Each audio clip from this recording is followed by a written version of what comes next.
KPBS On Demand is supported by Latino Legacy Foundation, presenting their Storyteller series, Reach for the Stars with Ellen Ochoa, the first Latina astronaut. Welcome Serenade by the all-female mariachi Amapolas, Sunday, June 29th. More at latinolegacyfoundation.org. Kevin Grevioux has a voice that's unforgettable.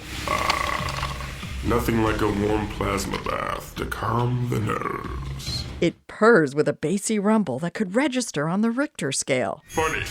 I was about to say the same thing.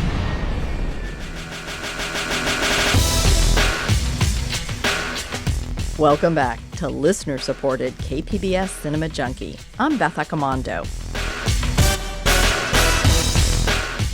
Kevin Grevioux has a voice perfectly tuned to villainy, or anything that requires a sense of gravitas. But vocal villainy is not his main gig. He's a multi-hyphenated talent with credits as an actor, screenwriter, director, publisher, and comic book writer. For the final episode of Cinema Junkie's three-part series, focused on the talented trio of Black Comics Day's Get Shooked, New Masters of Horror panel, I speak with Grevioux about his latest projects, owning your own IPs, and monsters. Kevin Grevioux not only played a badass Lycan in the Underworld film series, but he co-created the franchise with Len Wiseman. Grevioux has an impressive and imposing physical presence on screen, and a voice that seems to pull octaves from a depth that mere mortals can never reach. He fell in love with horror at a young age and immediately developed an empathy for the monsters. For the Black Comics Day panel, he'll be focusing on his work in the upcoming crowdfunded project, Shook, a Black horror anthology. He'll be contributing a pair of stories, including one called Ezra the Hunter. We'll discuss the story, as well as the allure of horror and why he likes to write comic books.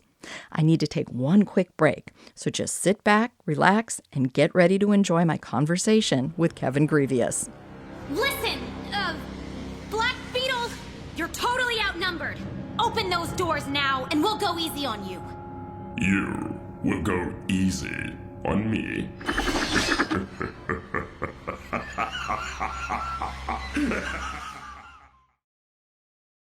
KPBS On Demand is supported by Latino Legacy Foundation, presenting their Storyteller series, Reach for the Stars with Ellen Ochoa, the first Latina astronaut, former NASA director, and San Diego native, Sunday, June 29th. More at latinolegacyfoundation.org. Welcome back to Cinema Junkie. As with Rodney Barnes and John Jennings, my previous guests from the Black Comics Day panel, Grevioux is a multi-hyphenate creator. All three will be appearing on a panel called Get Shooked, New Masters of Horror, and all three will have stories in the anthology.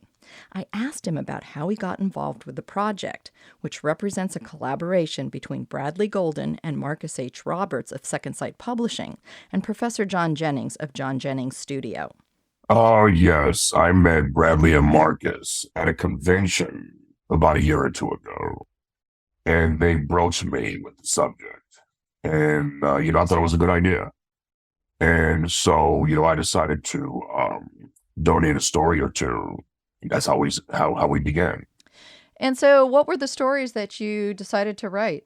One is called Ezra the Hunter, and another one is going to be Bass Reeves, Monster Hunter. And so I kind of reimagined the character Bass Reeves as a monster hunter of the supernatural in the Old West. I thought that was a good idea. And what was the appeal to you of participating in this? I've always loved horror. Ever since I was like 6 years old, it's always been a fascination for me. And so, when they approached me with this, and I've done a couple of horror comics in the past, and looking at the array of talent that they were able to bring to bear, I actually said it was a no-brainer. So I told them I was down, and, that's all she wrote. And what do you think it is about horror that attracts you? Maybe it's the design level of some of the creatures. That might be it. There's nothing existential about it. They're fun. I think my first introduction to horror was probably, I should say my first introduction to monsters were probably dinosaurs, because they were real monsters. And that always held some fascination for me. And then, You start to look at, some of the cartoons that were existed at the time I was a kid, like Scooby-Doo. A werewolf? Hold this, friend. Scooby-Doo, where are you? Things like that. And then, I'm one of those individuals who's old enough to remember Dark Shadows came on television. My name is Victoria Winters.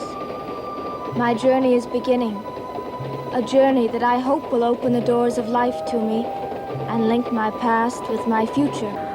A journey that will bring me to a strange and dark place. To the edge of the sea, high atop Widow's Hill. A house called Collinwood. A world I've never known, with people I've never met.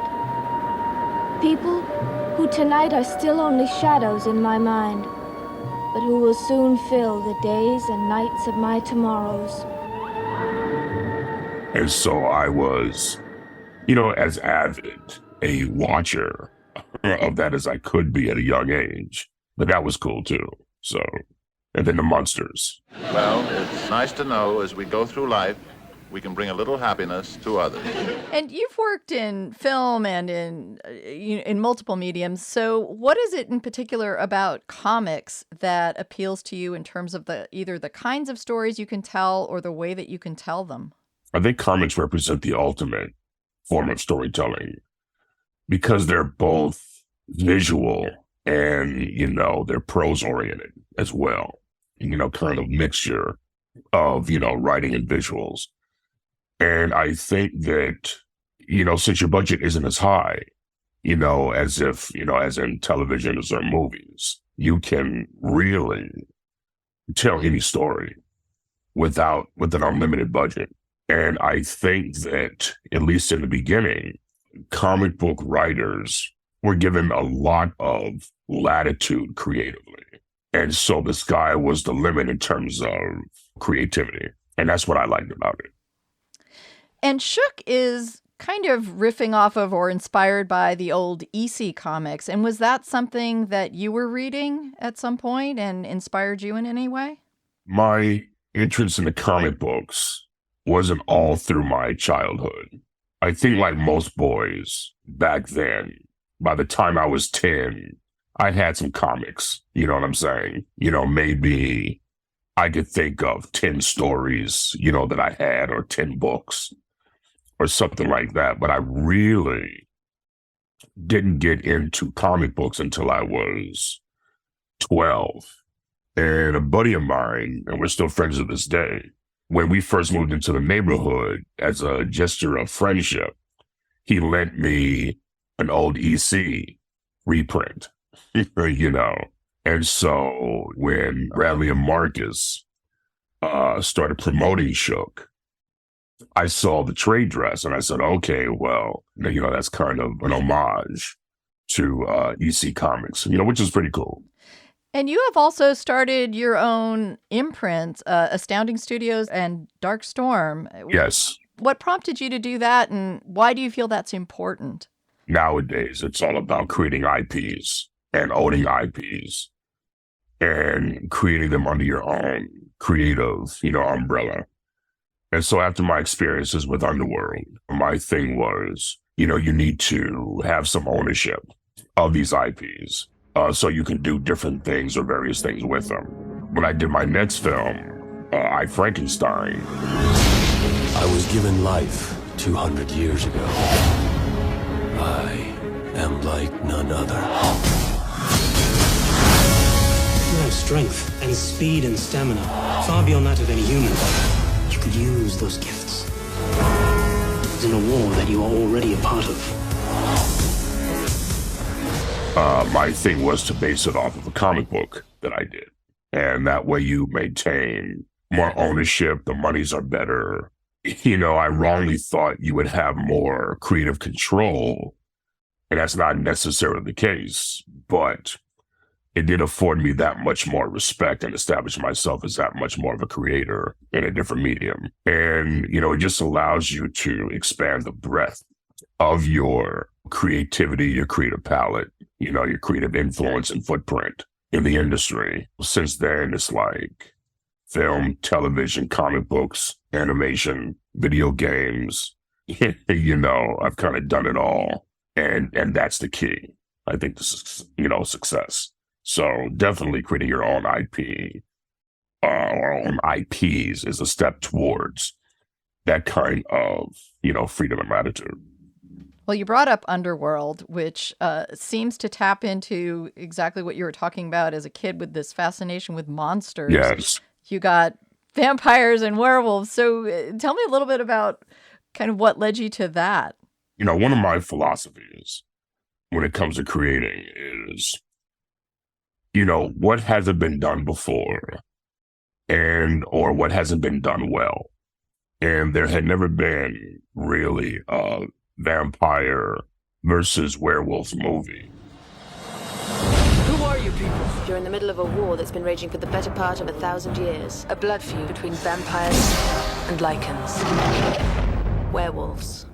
My biggest influence was most likely the House of Frankenstein and the House of Dracula, and Frankenstein meets the Wolfman when all the monsters were fighting, universal monsters.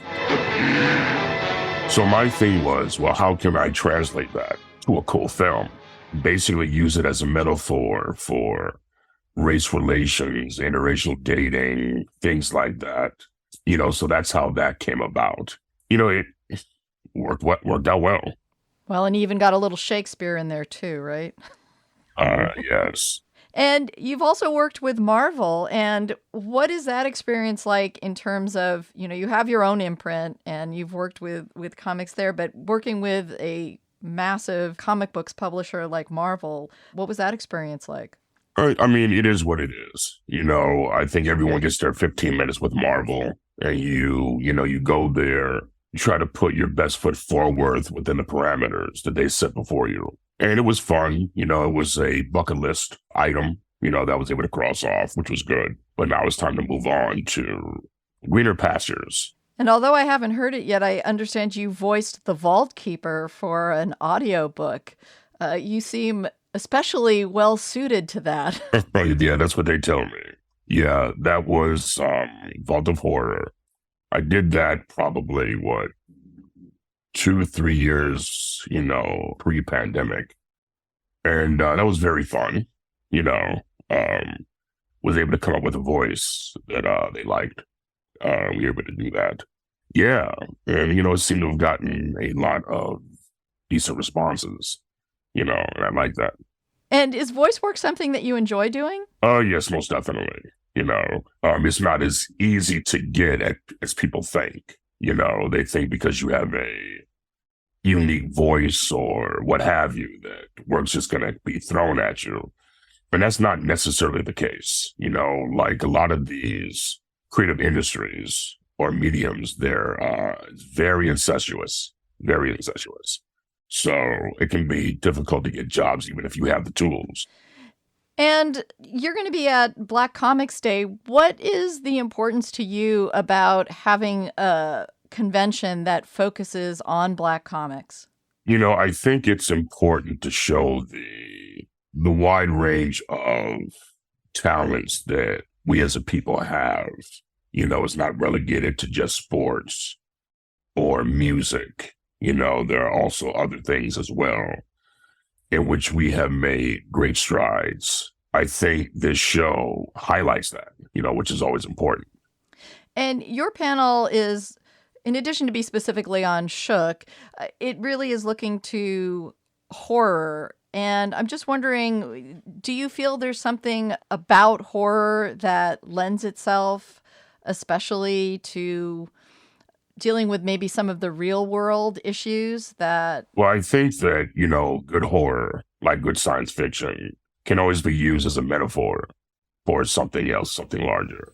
I think, as you know, Godzilla, for instance.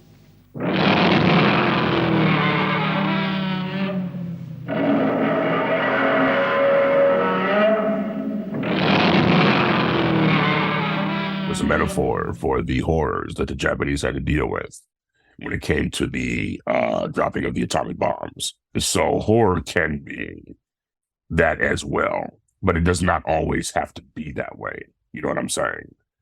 sometimes you want to look at it as just an escape, a fun escape from reality. It doesn't have to delve into the anguish people feel on a macrocosmic level or whatever. Sometimes it's just, hey, it's just fun, and that's what I like about it. To be honest, when I was a kid, I always wanted the monster to live at the end. I would get upset when he was killed. It's like, why can't he live some more? Why can't he survive and, get rid of all these humans or whatever? I always thought that was fun. But yeah, as you grow older, you understand how people relate to horror. It's just that I wanted to use the horror characters like in Underworld and I Frankenstein as the hero, and kind of shift from what they had traditionally been to something new and different, Yeah, I always cried when the monsters died. Not when humans did, but yeah. Well, and also I think the appeal about horror, even if it's not something that has an overt social message, is, horror, at least for me when I was growing up, always seemed to be something that was a little transgressive and a little forbidden. And in terms of being rebellious and stuff, I mean, it seemed like it was always something that was special to escape to. Yeah, that's true. Very true. And do you have any other upcoming projects that you wanted to talk about? I have a lot of things, most of which I can't talk about. One of the things that has been announced, I directed my first film last year. It's about to be released sometime in the spring. We're also doing a TV show based on the property. So that would be another fun thing. And, I sold the screenplay to 50 Cent's company. And so me and my partner, Dallas Jackson, are in the middle of writing that. And we will probably shoot that sometime later this year or early next year. So there are a lot of cool things on the horizon.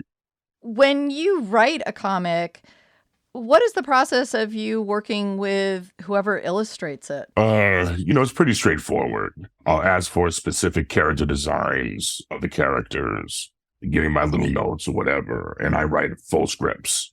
I've learned over the years you're hiring artists to do specific things. So you let them do what they do, so after I hand them the script and give them all of my concomitant notes, I essentially let them go. And unless something is glaring, I live with what I get. And what I get is usually pretty good, if not excellent.